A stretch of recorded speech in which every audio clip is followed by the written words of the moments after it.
आज हम लोग how to explain given lines in prose इसके ऊपर चर्चा करेंगे।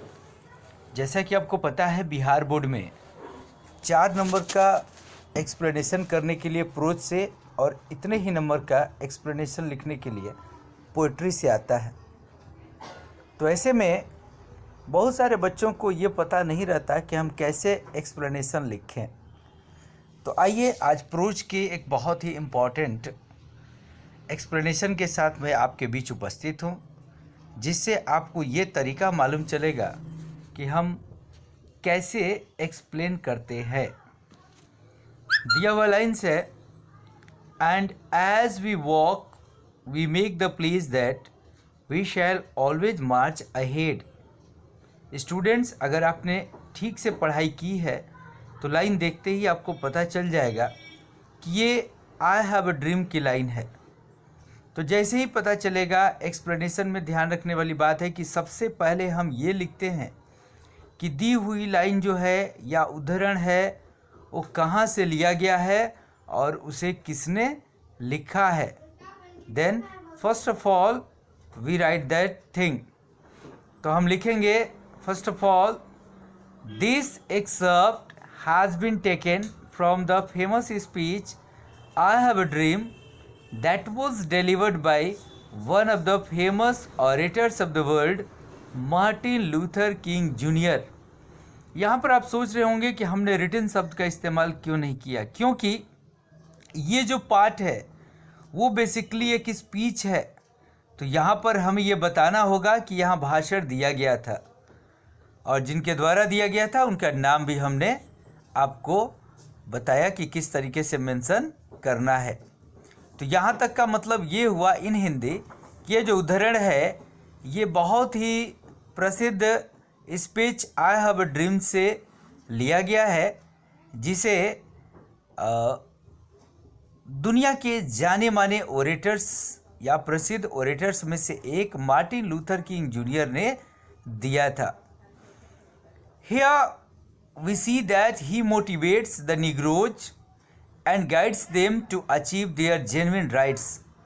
यहाँ हमने पैराग्राफ चेंज करने के बाद जो बातें लिखी हैं उसके थ्रू हमने ये बताने का प्रयास किया है कि आखिर ये जो लाइन है वो किस कॉन्टेक्स्ट में लिखी गई है और इसका मतलब क्या है। तो हम यहाँ पर देखते हैं कि वो निग्रोज को प्रेरित करते हैं और उनका मार्गदर्शन करते हैं कि वे अपने वास्तविक अधिकारों को प्राप्त करें। Through this speech he has expressed that the Negroes are facing a lot of problems. इस स्पीच के द्वारा उन्होंने अभिव्यक्त किया है कि जो निग्रोज हैं ये बहुत सारी समस्याओं का सामना कर रहे हैं, लाइक डिस्क्रिमिनेशन एंड इनजस्टिस, जैसे कि भेदभाव हो गया और अन्याय हो गया। He further appeals that we have to face all the difficulties, barriers and obstacles bravely। वो आगे अपील करते हैं अपने चाहने वालों से या फिर जो उनको सुनने आए हैं उनसे कि हमें ये जो भी कठिनाइयां हैं, बाधाएं हैं, इन सब का डट कर मुकाबला करना है, बहादुरी से इनका सामना करना है, बहुत ही बहादुरी के साथ। Once we have decided to eradicate these evils, और एक बार हमने फैसला कर ही लिया है कि हम इन बुराइयों को उखाड़ कर फेंक देंगे, इनका समूल नाश कर देंगे।